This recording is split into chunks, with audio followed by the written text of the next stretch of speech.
कितना आया? 3 5 5 17। Yes sir, मेरा भी पहले 5 5 2 बार 5 2 बार 17 1 बार 17। देखो एक बार फिर से देखिए बाबू, सबसे पहले हम क्या करते हैं, इसका प्राइम फैक्टराइजेशन लेने के लिए एलसीएम नुमा ऐसे लिख देते हैं, ठीक है।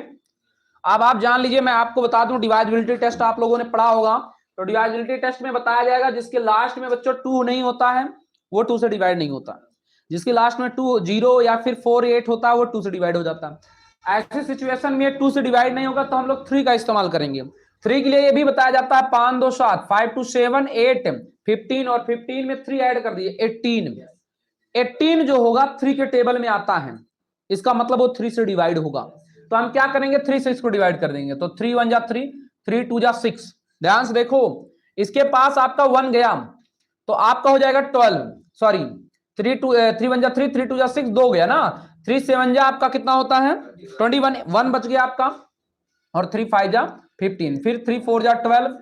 देखो लड़के 3 4 जा 12, अभी भी देखो 7 5 12 12 2 12 2 कितना होता है 14 1 15, 3 से कट जाएगा ना, तो 3 4 जा 12 3 2 जा 6, इसके पास 1 बच गया 3 5 जा 15, 4 2 5 2 7 7 4 11। बच्चों ये 3 से नहीं कटेगा तो हम लोग 5 का यूज करेंगे, तो 5 से जब यूज करेंगे तो 5 से काटेंगे तो 5 8 जा 40, इसके पास गया बच्चों 2 तो 5 5 जा 25, इसको काटेंगे तो 5 से अभी भी कटेगा 17 5 जा 85 होता है, फिर काटेंगे तो ये बच्चों 17 से ही कटेगा 17 1 जा 17।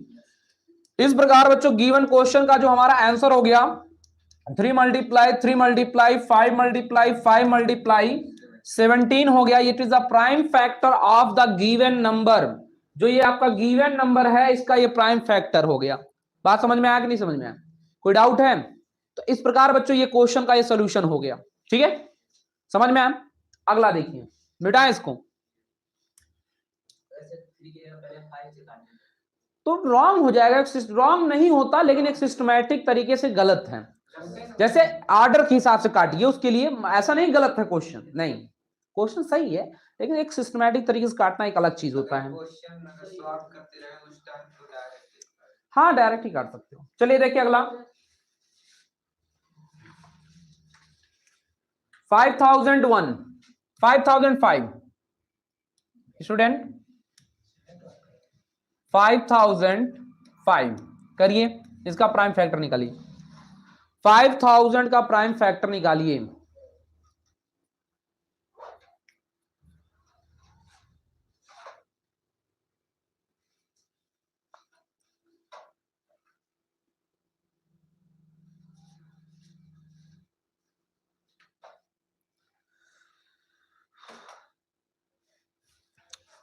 हो गया?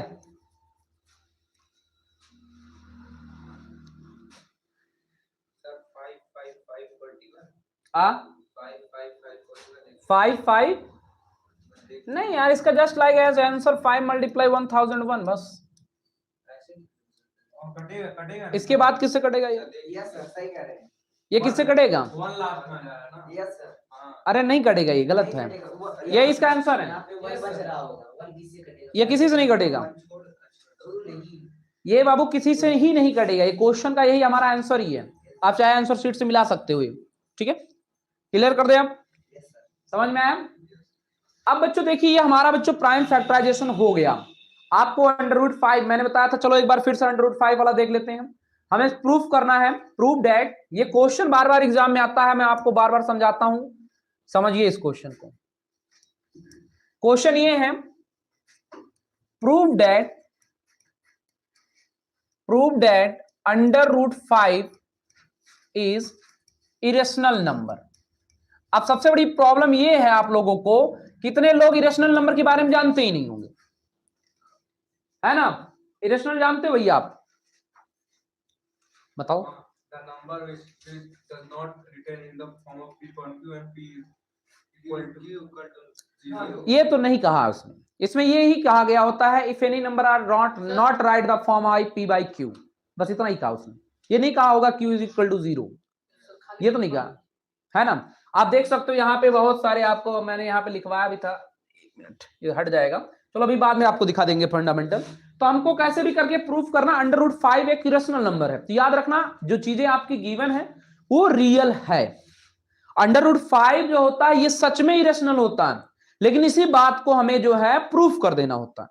तो हम कैसे प्रूफ करेंगे? थोड़े समय के लिए मैं अगर आपसे कहूं कि मैं आपको बार बार कहता हूं, अगर कोई दो आदमी के बीच कंपेयर कराना होता है तो हम मान लेते कोई कह देता कि ये लड़की है, तो उसके पास लड़की वाली क्वालिटी होगी तभी तो कहा जाएगा, है कि नहीं है? तो सेम वही कंडीशन है, अगर अंडर रूट 5 एक इरेशनल नंबर है तो इसके पास इरेशनल की क्वालिटी दिखानी पड़ेगी। तो हम क्या करेंगे? सबसे पहले हमें प्रूफ करना पड़ेगा कि अंडर रूट 5 एक रेशनल नंबर नहीं है।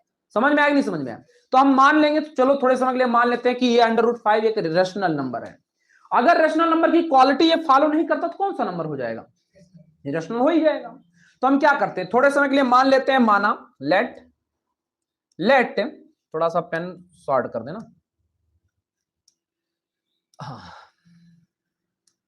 देखिए माना लेट, इससे नहीं मिटेगा हाथों से, मिट जाएगा। अच्छा देखिए, let under root 5 is rational number.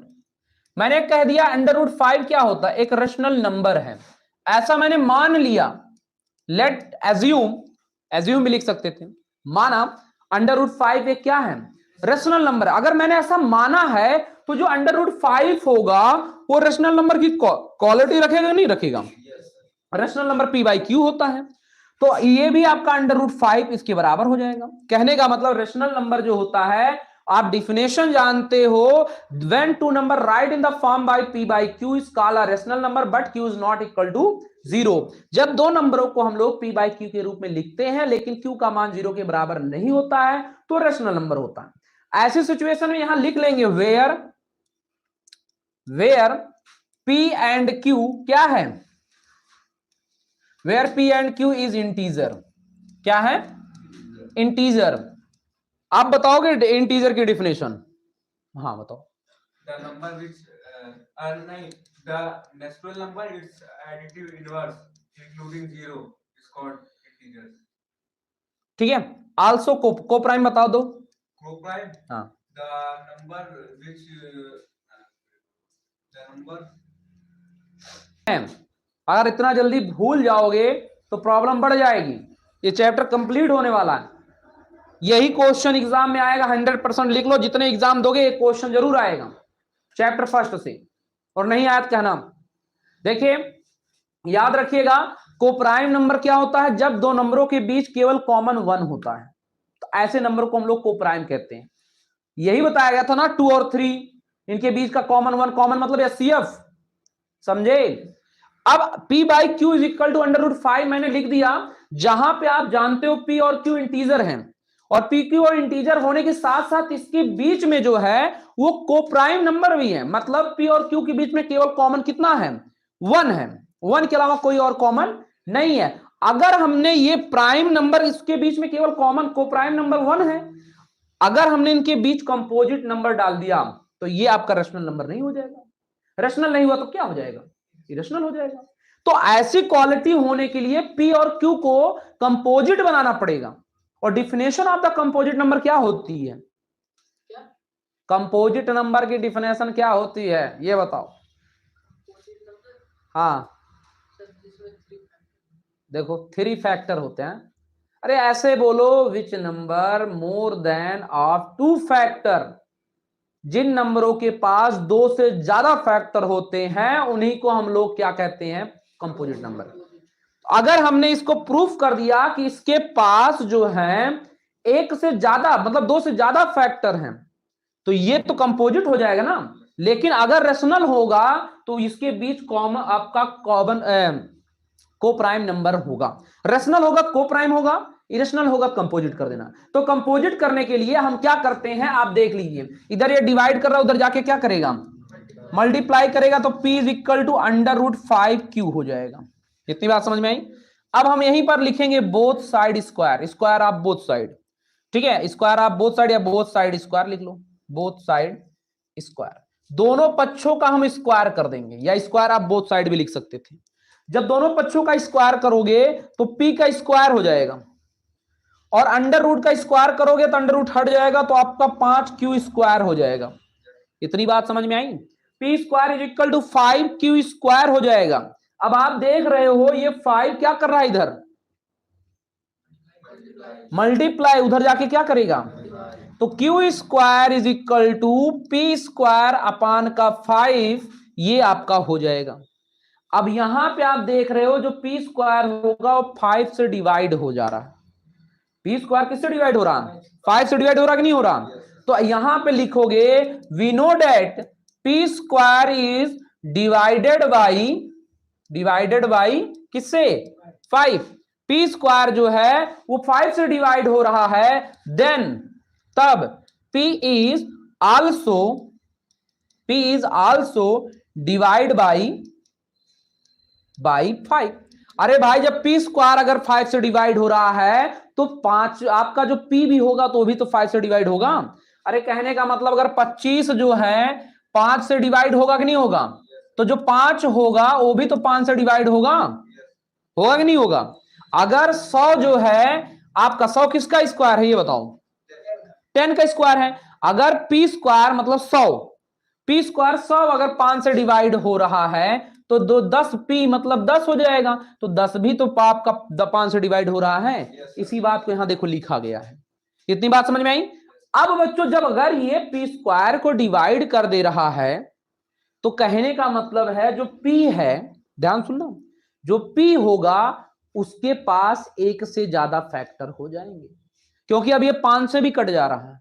कटेगा कि नहीं कटेगा, पहले खुद से कट रहा था और अपने आप से कट रहा था और 1 से कट रहा था, ठीक है, अब 5 से भी कट रहा है। इसका मतलब जो P की जो वैल्यू है अगर वो 5 के टेबल में रखी जाए, कितने टेबल में, 5 के टेबल में, तो भी 5 से डिवाइड होता चला जाएगा। अरे भाई यहां पे अगर 5 आपका 5 के टेबल में रखोगे, 5 5 25, तो भी 5 से डिवाइड हो जाएगा, होगा कि नहीं होगा। अगर आपका 10 का स्क्वायर होगा तो भी वो 5 से डिवाइड हो जाएगा। तो ऐसी सिचुएशन में यहां लिखेंगे पुट, नहीं दिख रहा, अब इतना नोट करना पड़ेगा आपको, पहले नोट कर लीजिए इतना। अच्छा ठीक, इस वाले पेज पे लिख देता हूं, ठीक है, लेकिन ये फिर भी हट जाएगा, ये छोटा नहीं होगा यहां से, ये वहां, ये सीधे वहां पे चलना पड़ेगा, सीधे आपको ले चलेगा बोर्ड पे, है ना, यहाँ पे आ जाएगा। देखिए स्क्रीनशॉट आ गया ये। अब यहाँ पे हम आपको इसको क्रॉप करके ऐसे कर सकते हैं, समझे, नोट कर लो इसको, पहले इसको नोट कर लो, इसको नोट कर लो।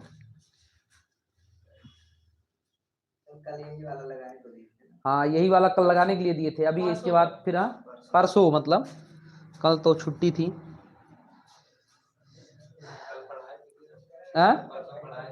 हाँ पढ़ाए थे, रोज पढ़ा रहे हैं।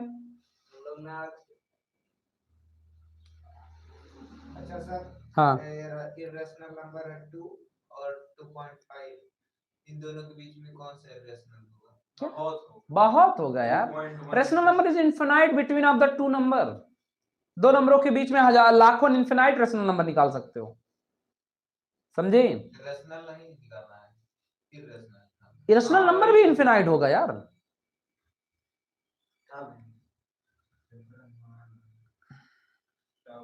कई ऑप्शन देना है, चाहिए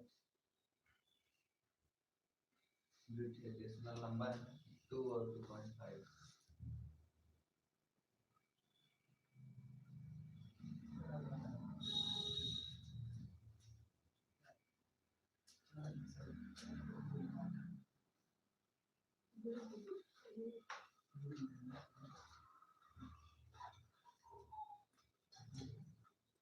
हो गया।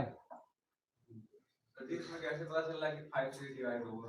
क्यों, अगर 5 से, जैसे Q square is equal to, यहां देखो अगर कोई भी वैल्यू पी स्क्वायर की जगह पर रहेगी 5 से डिवाइड होगा ना।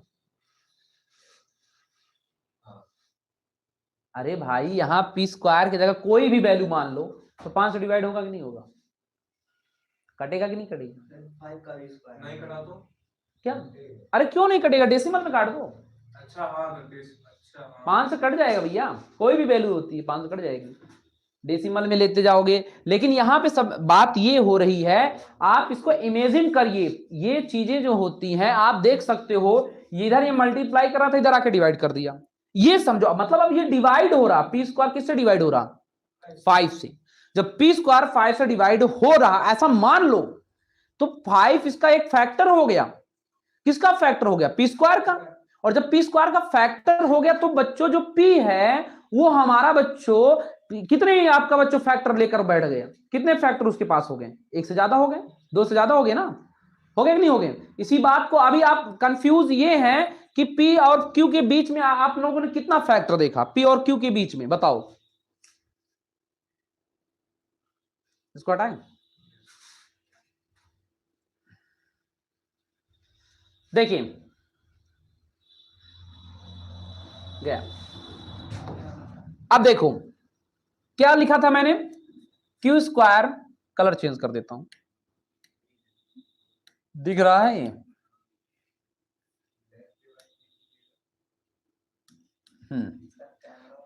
देखो बेटा, Q square is equal to P square upon का आपका 5 था, मतलब हमने लिखा था जो पी स्क्वायर होगा वो 5 से डिवाइड हो रहा है।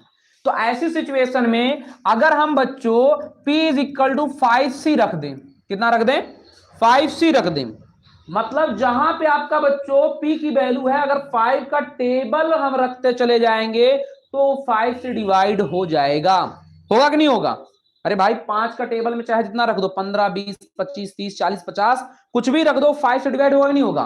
तो यहां पे हम लिखेंगे put the value of p, तो आपका हो जाएगा Q square is equal to 5c का होल स्क्वायर अपान का 5। तो 5c का होल स्क्वायर मतलब 5 का स्क्वायर 25 और c स्क्वायर अपान का 5, 5 5 5 5 25, 5c स्क्वायर हो गया।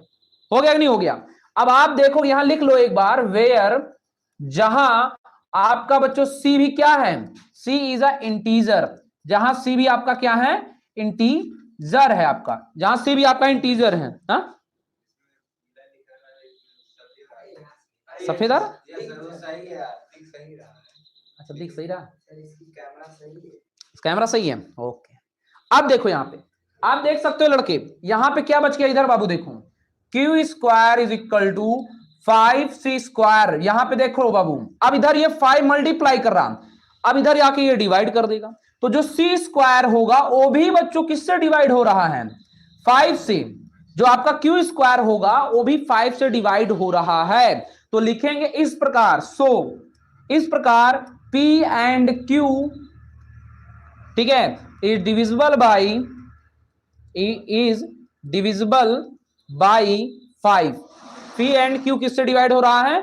5 से डिवाइड हो रहा है। देन तब P and Q is P and Q is not prime number, माफ करिएगा, P एंड Q को प्राइम लिखना था। P and Q is not अ को प्राइम नंबर, को प्राइम नंबर। देन तब P upon Q is not rational number, rational number. तो आपका P अपान Q क्या हो जाएगा? एक रेशनल नंबर नहीं होगा। अब P अपान Q जब रेशनल नहीं होगा तो आवर जो कंट्राडिक्शन था, हमारा जो बच्चों हमने माना था √5, वो भी एक रेशनल नंबर माना था ना। तो जब आपका P अपान Q ही रेशनल नंबर नहीं होगा तो कैसे आपका √5 भी एक रेशनल नंबर होगा? तो यही लिखेंगे, then P by Q is not a rational number, so √2 is irrational number. √2 क्या होगा? एक इरेशनल नंबर होगा। यही आपका आंसर है, समझे? यही हमें प्रूफ करना था। अरे माफ करिएगा, यहां √5 रहेगा, √5 इरेशनल सबका, ऐसे ही सबका √5, √2, √3 से एक ही स्टेटमेंट। आपको मैं दिखाता हूं गूगल से क्वेश्चन, ठीक है? हाँ देखिए, आपका लिखा गया ए बी, मैंने बताया ना यहां पे हमने पी क्यू माना था, वहां पे इसने ए बी ले लिया। A B is equal to आपका मान लिया गया था एक इरेशनल नंबर नहीं बल्कि ये रेशनल नंबर है।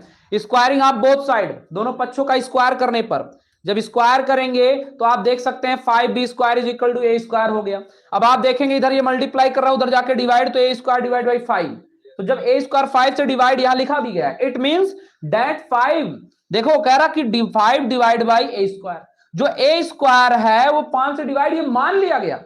तो ऐसी सिचुएशन में it means that also divisible by A, कहने का मतलब जब ए स्क्वायर बाबू आपका 5 से डिवाइड हो रहा है तो ए भी तो 5 से डिवाइड होगा।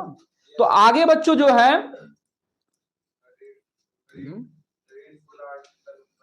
क्या हुआ,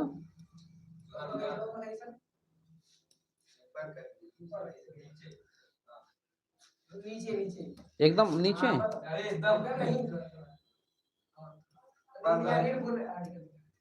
हाँ देखिए, अब मैंने क्या किया यहां पे आपको, मैंने बताया था कि अगर ये 5 से डिवाइड हो रहा है, इसका मतलब हमने क्या किया, जहां a बाई 5 था वहां पे मैंने c रख दिया। कहने का मतलब जहां a था वहां मैंने 5c रख दिया। मतलब 5 के टेबल में जितनी भी वैल्यू रहेगी वो 5 से डिवाइड हो जाएगी। तो इसी वैल्यू को देखो पुट करने के बाद आपका बच्चों आपका स्क्वायर हो गया, a स्क्वायर बराबर 25 c स्क्वायर हो गया। यहां देखो रखा गया कि नहीं रखा गया। इसके बाद बच्चों अगला जो है बी स्क्वायर, देख लो 5 से यहां काट दिया गया, B square is equal to 5c square हो गया। नेक्स्ट स्टूडेंट, इसके बाद आप देखोगे वही बात मैंने जो लिखी थी, B square is also divisible by 5, B square भी 5 से डिवाइड हो गया। देन इस प्रकार ए बी का जो कॉमन फैक्टर हो गया एक और आ गया बच्चों, वो कौन सा हो गया, 5 हो गया। अभी तक हमने पढ़ा है कि जो रेशनल नंबर होते हैं उनमें जो दो इंटीजर होते हैं उनके बीच केवल एक कॉमन होता है, उनके बीच कॉमन 1 होता है, लेकिन एक और निकल गया, कौन सा, 5। तो इस प्रकार बच्चों आवर कंट्राडिक्शन, यहां देखो लिखा भी गया, it contradict that fact A and B are coprime. ये हमारा जो भ्रम हो गया ये दूर हो गया कि ए और बी जो था वो कोप्राइम है, तो मैंने पी और क्यू बताया था। अब ये ए और बी आपका कोप्राइम ना होकर कंपोजिट नंबर हो गया, और जब कंपोजिट नंबर हो गया this has reason due to the incorrect assumption as √5 एक रेशनल नंबर है। इस प्रकार हमने जो माना था √5 एक रेशनल नंबर है वो गलत है माना था, ठीक है। देन इस प्रकार √5 एक रेशनल नंबर हो गया। बस ये आपका प्रूफ, समझे। उसी बात को मैंने अपनी लैंग्वेज में लिखा था, इसी बात को देखो स्टेटमेंट ऐसे लिखा, समझे, कोई दिक्कत, देख लो यही है। इसी प्रकार आप प्रूफ कर सकते,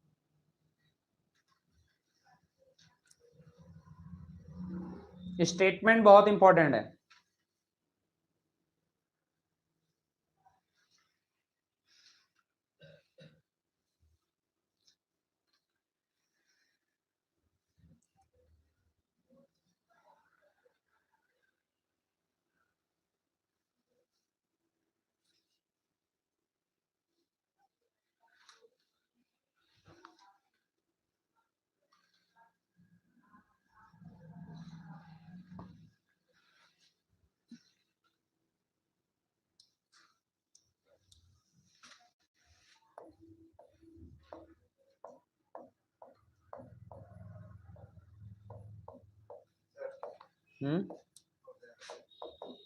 स्टेटमेंट के साथ है,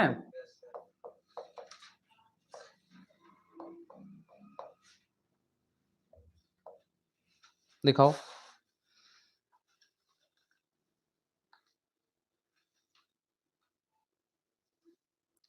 यहां ये कैसे हो गया, बस आगे और भी लिखना है, जो लास्ट लाइन है वो इंपॉर्टेंट है। Our contradiction is a wrong that √2 is a rational number.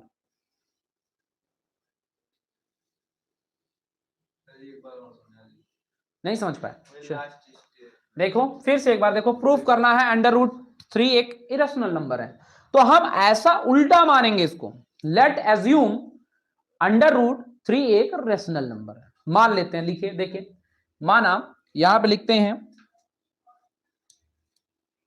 Late √3, late assume या लेट √3 इज रेशनल नंबर। अब अगर हमने √3 मान लिया क्या है, रेशनल नंबर है, ये हमने मान लिया, तो ऐसी सिचुएशन में क्वालिटी होती रेशनल नंबर की, क्वालिटी क्या होती रेशनल नंबर की, उसे हम p/q के रूप में लिखते हैं कि नहीं लिखते हैं। तो हम भी क्या करेंगे, p/q बराबर, ये p/q छोड़कर हम लोग जो है a by Q, a by B लिख लेते हैं। आप समझिए a बाई बी बराबर हो जाएगा √3/1। ये हो गया कि नहीं हो गया? अब देखो दोनों रेशनल हो गए। हम जानते हैं कि √3 एक इरेशनल है, लेकिन हम अभी तक हमारे माइंड में ये चलना चाहिए कि √3 एक रेशनल नंबर है। तो रेशनल हो गया तो a बाई बी के रूप में होगा। वेयर, अब यहां लिखना पड़ेगा आपको, वे a और b क्या है, वेयर a एंड b क्या है, इंटीजर है। a एंड b क्या है, इंटीजर है। एंड वो कौन से इंटीजर है, कोप्राइम है होने चाहिए। क्या होने चाहिए, कोप्राइम होने चाहिए। चलो जब तक चल रहा तब तक चलने दो। क्या होना चाहिए, कोप्राइम होने चाहिए। कोप्राइम की क्वालिटी आप जानते हैं, इनके बीच कॉमन केवल कितना होना चाहिए, 1 होना चाहिए। ये रेशनल की क्वालिटी होती है। हमें अगर बच्चों इरेशनल बनाना है तो वही कोप्राइम हटा देना है, कोप्राइम की जगह कंपोजिट ला देना है। समझ में आया नहीं समझ में आया? तो हम क्या करते हैं, ये आप जानते हैं, इधर ये मल्टीप्लाई डिवाइड कर रहा है, उधर जाके मल्टीप्लाई करेगा, तो a बराबर के √3b हो जाएगा। इसे इक्वेशन नंबर फर्स्ट समझ लीजिए। a बराबर के कितना हो जाएगा, √3b हो गया। अब बच्चों आप देखोगे हम क्या करते हैं, squaring, square of both side, square of both side, दोनों पक्षों का स्क्वायर कर देंगे। जैसे स्क्वायर करोगे तो a square is equal to 3b square हो जाएगा। अरे भाई दोनों पक्षों का स्क्वायर करोगे तो ये इसका स्क्वायर हो जाएगा और ये आपका इसका स्क्वायर हो जाएगा। तो अंडर रूट का स्क्वायर हटाएंगे तो अंडर रूट का स्क्वायर हट जाता है, केवल 3 बचेगा। इधर ये मल्टीप्लाई कर रहा, उधर जाके क्या करेगा, तो बेटा आपका हो जाएगा b square is equal to a square divide by 3। अब ये तो 3 से डिवाइड हो गया, जब 3 से डिवाइड होगा तो वही स्टेट में लिखेंगे, we know that a square is divisible by, कब लाइव क्लास बंद हो जाए कोई पता नहीं, a square is divisible by 3, then तब a इज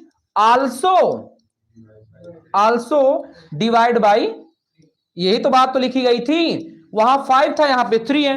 जब ये a आपका डिवाइड होगा देन तब बच्चों आप सोचो a का जितना पहाड़ा, 3 का जितना टेबल होगा वो 3 से डिवाइड हो नहीं हो जाएगा। अरे भाई 3 1 जा 3, 3 2 जा 6, 3 3 जा 9, 3 4 जा 12। तो देख रहे हो अगर एक जगह पे हम लोग 3 का टेबल लिख दें तो भी वो 3 से डिवाइड हो जाएगा, नहीं हो जाएगा। तो हम क्या करते हैं, a is equal to 3c ले लेते हैं, 3c यहां लिखेंगे, वेयर जहां 3c मतलब जहां c एक क्या है, c इज इंटीजर, जहां c भी एक क्या है, इंटीजर का मतलब ये निगेटिव हो या पॉजिटिव वो 3 से डिवाइड हो जाएगा। और यहां पे बच्चों जहां पे a है वहां पे हम लोग रख देंगे 3c, तो आपका हो जाएगा b square is equal to 3 का स्क्वायर हो जाता है 9, ठीक है, और c का स्क्वायर हो जाएगा अपान का हो जाएगा 3, तो 3 1 जा 3, 3 3 जा 9। समझ में आया इतना? अब देखो सॉर्ट कर देते हैं।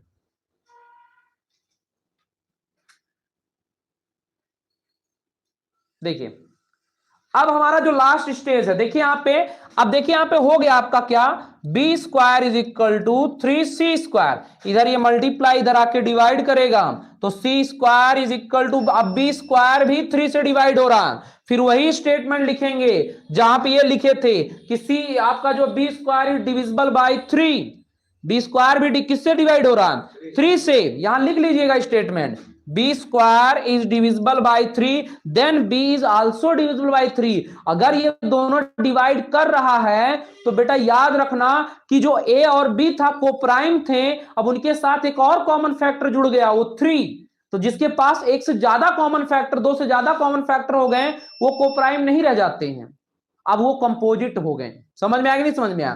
तो यहां लिखोगे, यहां पे आप जहां लिखेंगे we know that a and b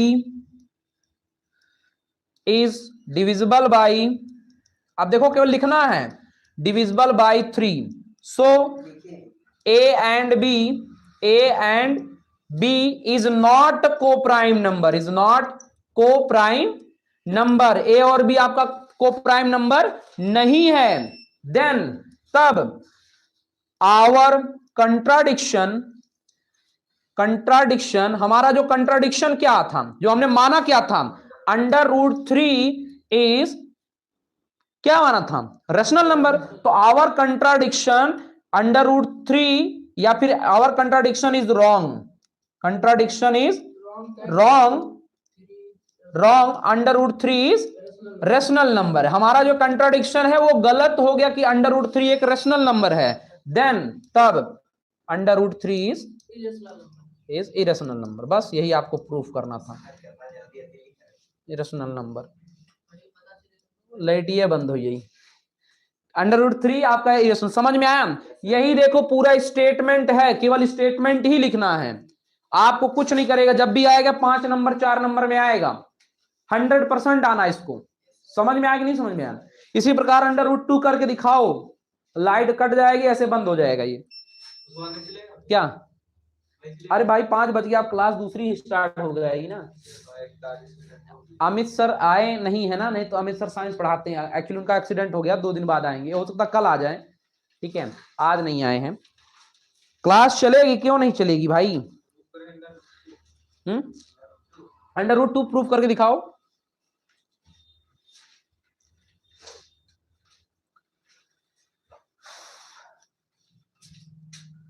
same statement है।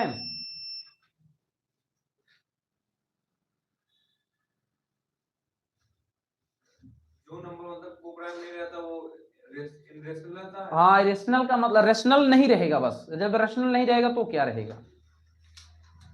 रेशनल में ही जाएगा। जैसे रेशनल के बीच में रहने के लिए हमेशा याद रखिए को प्राइम नंबर का होना जरूरी है, समझे? ये थिंकिंग बेस्ड क्वेश्चन है, थोड़ा सोचोगे तब समझ में आएगा।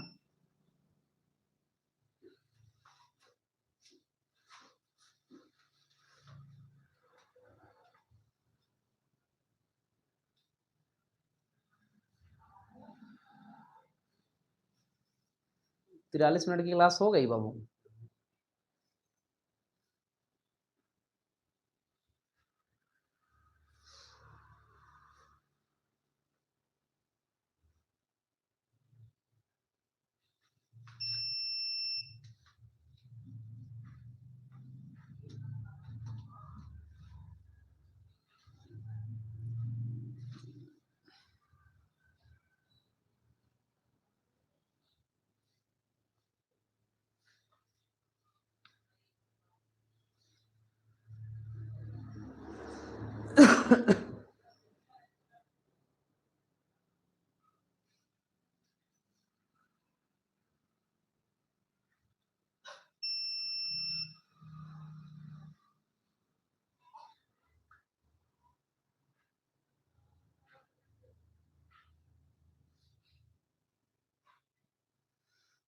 लड़के जो कहते हैं कि पेपर बहुत अच्छा जाता ना, जब रिजल्ट आ जाता तो कहते अरे सर हम तो लिख कर तो आए थे, समझे?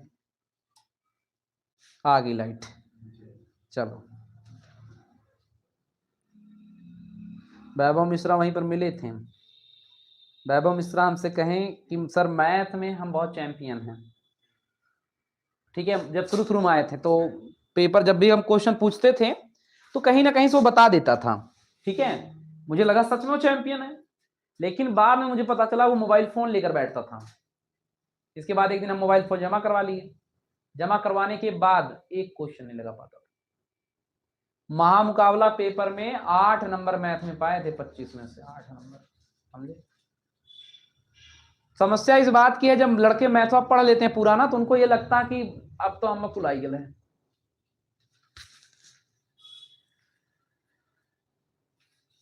हो गया?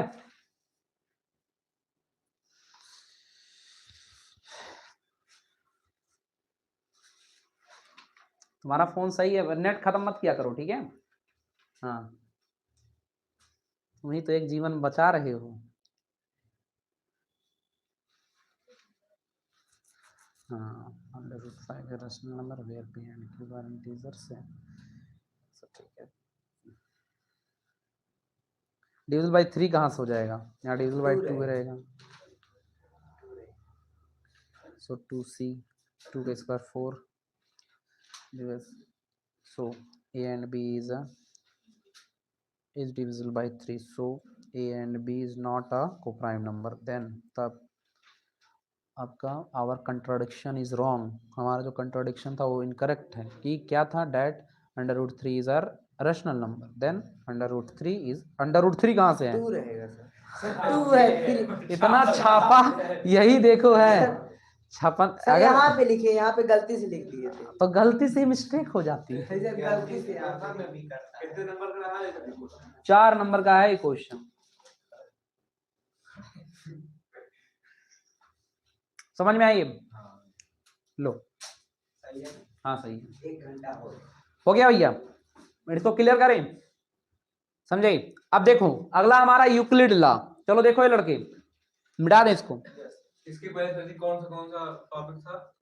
यूक्लिड लॉ एक बार हो चुका है, लेकिन फिर भी हम बढ़ा देते हैं। इसके पहले आपका जो था वो एलसीएम और एचसीएफ के बारे में था। Definition of the all natural number, आप यूट्यूब पर A2L स्मार्ट स्टडी सर्च करेंगे, उसमें आपको सारी चीजें मिलेगी, ठीक है? आप जाके उसमें देख सकते हैं। क्लास 10 की जब से क्लास चली है कुछ ना कुछ पढ़ाया ही गया है, ठीक है?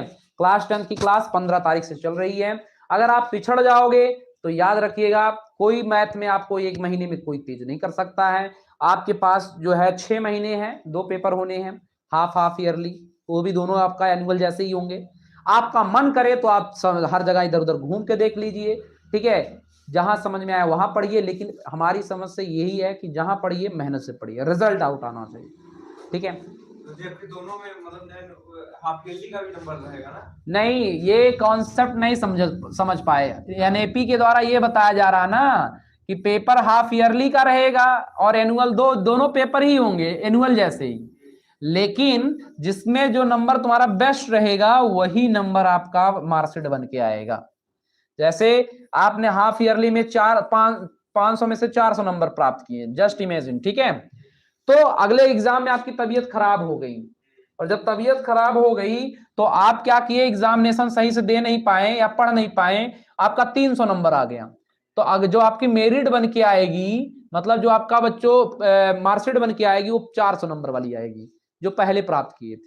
तो सही है, लेकिन लागू है एनईपी लागू। अरे यार, राष्ट्रीय शिक्षा नीति, यार क्या बात कर रहे हो? न्यू एजुकेशन पॉलिसी आ गई है, हम लोग उसी के अकॉर्डिंग पेपर देकर आए हैं सेमेस्टर वाइज। क्या बात करते हो? एनईपी एमएससी का पेपर हम लोगों का। हाँ,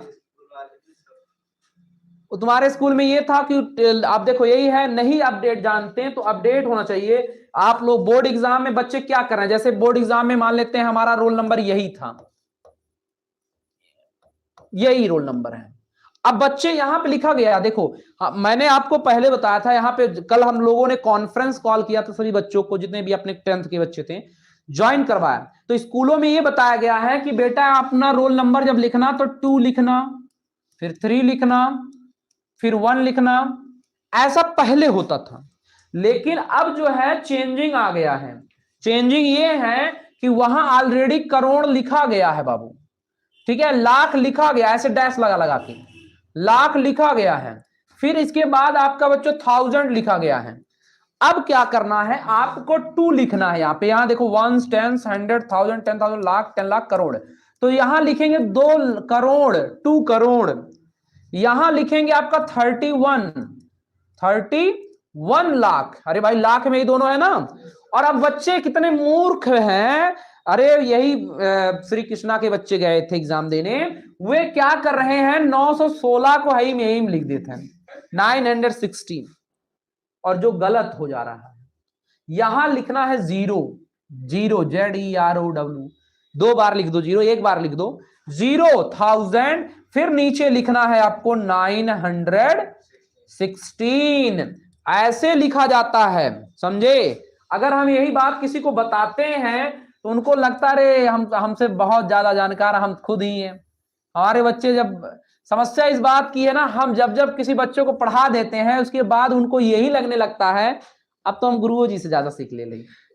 अब अगर यही पहले, मैं कभी कभी सोचता हूं अगर काश हम अपने बच्चों को बम बनाना सिखाए होते तो पहला घर हमारा ही दगता।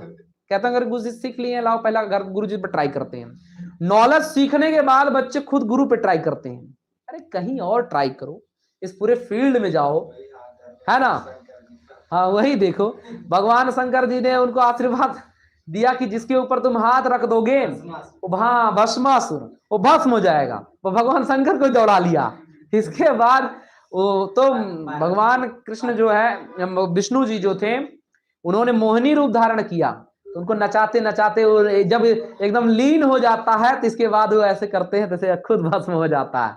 तो जीवन में याद रखिए, जिस आदमी की शक्तियों का सही उपयोग जो नहीं जानता है वो हमेशा दुर्गति का होता है। ऐसे नहीं था, एक आदमी था, उसने कहा कि प्रभु जो चीज मुझे ऐसा वरदान दीजिए जिस चीज को मैं छू सोना हो जाए।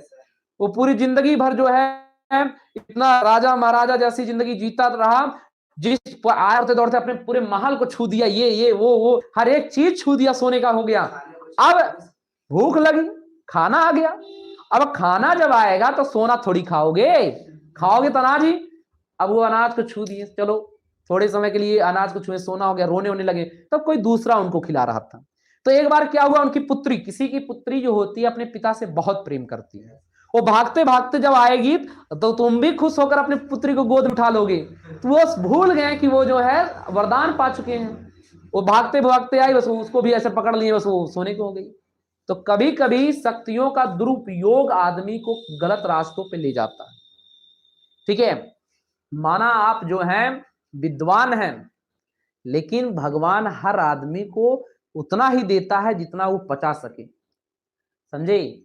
अत्यधिक खाने के बाद पेट भी कहता भैया बस, नहीं तो ओवर कंट्रोल बाहर आ जाएगा, है कि नहीं है। शादी में तू बहुत खेला, राजभोग है, बहुत खाए। चलिए देखिए, हम लोग पढ़े थे ये लड़के, A is equal to B Q plus का R। अब ये समझो A क्या है, कोई बताएगा A क्या है? A आप बताओ। ये यूक्लिड एलोगार्थम रूल है, थ्योरम भी कह सकते हैं। ठीक है, A जो होता है वो डिवाइडेंट होता है। क्या होता है? जो B होता है वो डिवाइजर होता है, जो Q होता है वो कोशेंट होता है, जो R होता है वो रिमाइंडर होता है। इस मेथड के द्वारा हम लोग क्या निकालते हैं? तो इस मेथड के द्वारा हम लोग एचसीएफ निकालते हैं। क्या निकालते हैं?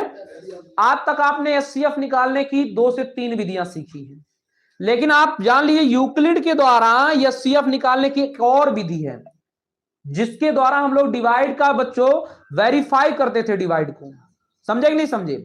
जैसे मैं आपको कहूं, देखो बाबू ये लड़के 45, क्या हुआ, 45 और 25 का एचसीएफ निकालो, तो सभी जानते हैं इसका आंसर 5 आएगा। जानते कि नहीं जानते? लेकिन अगर हमको इसी का आंसर इस मेथड से लाना होगा तो कैसे लाएंगे? तो सबसे पहला जो स्टेप होता है, फर्स्ट स्टेप, इनके बीच में बड़ा कौन है और छोटा कौन है।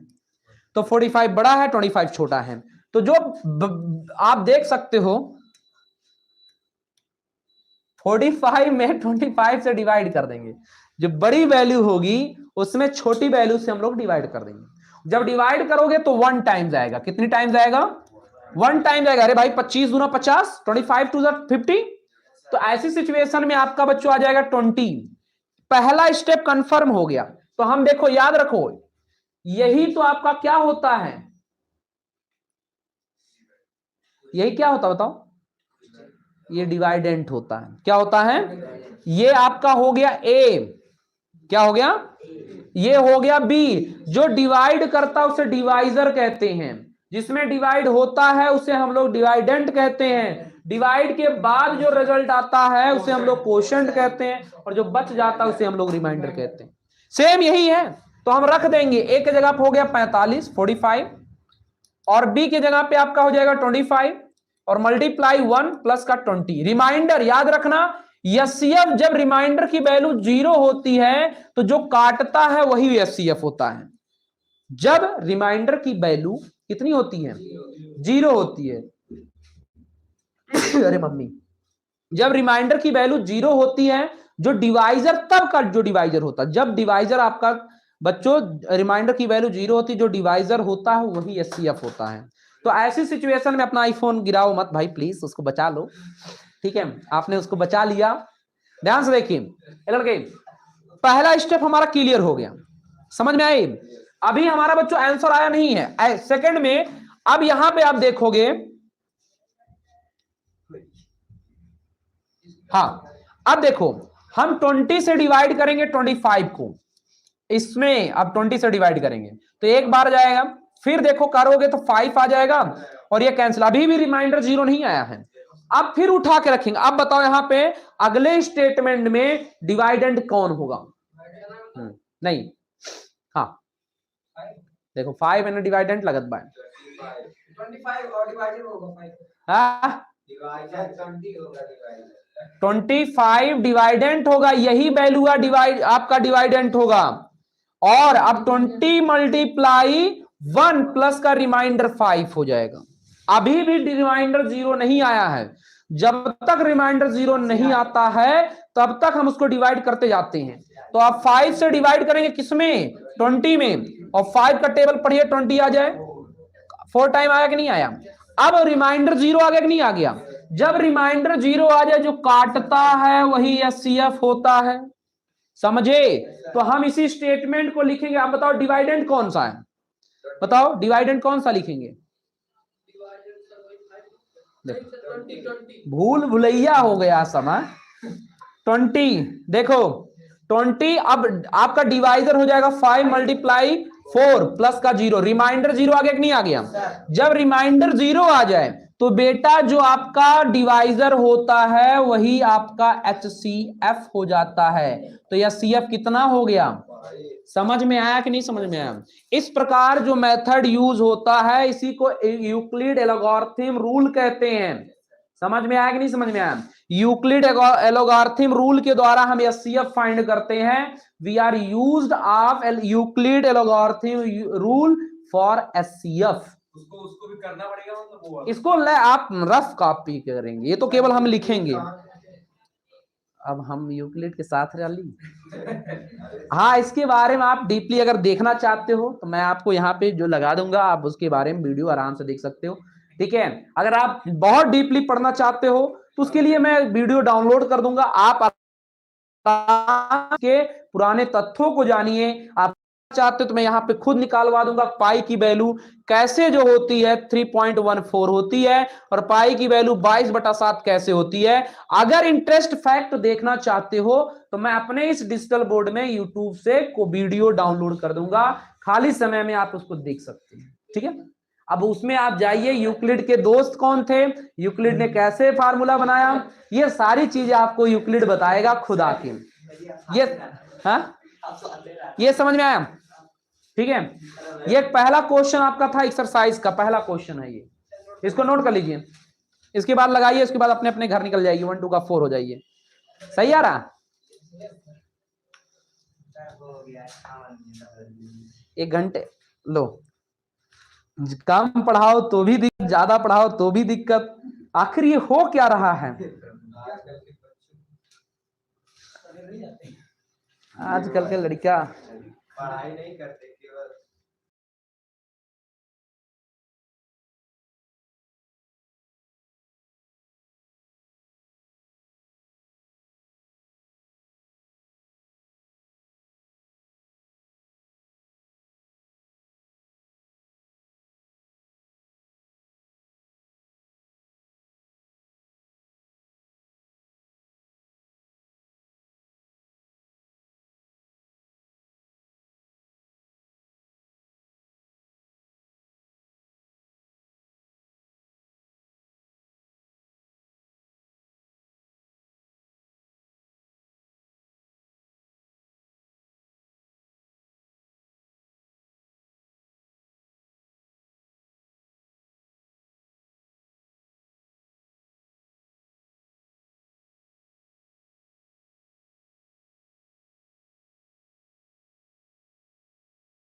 क्या हुआ?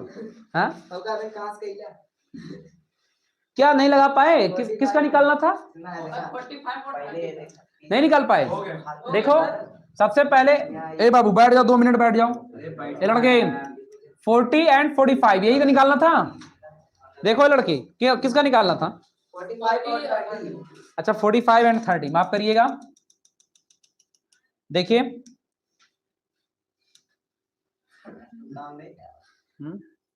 हाँ, ये एक नहीं होता है शक्तिबाण, मंत्र करने के बाद अचानक से हाथों में आ जाता है, इसी प्रकार इसके रखने के बाद ही आता है वो।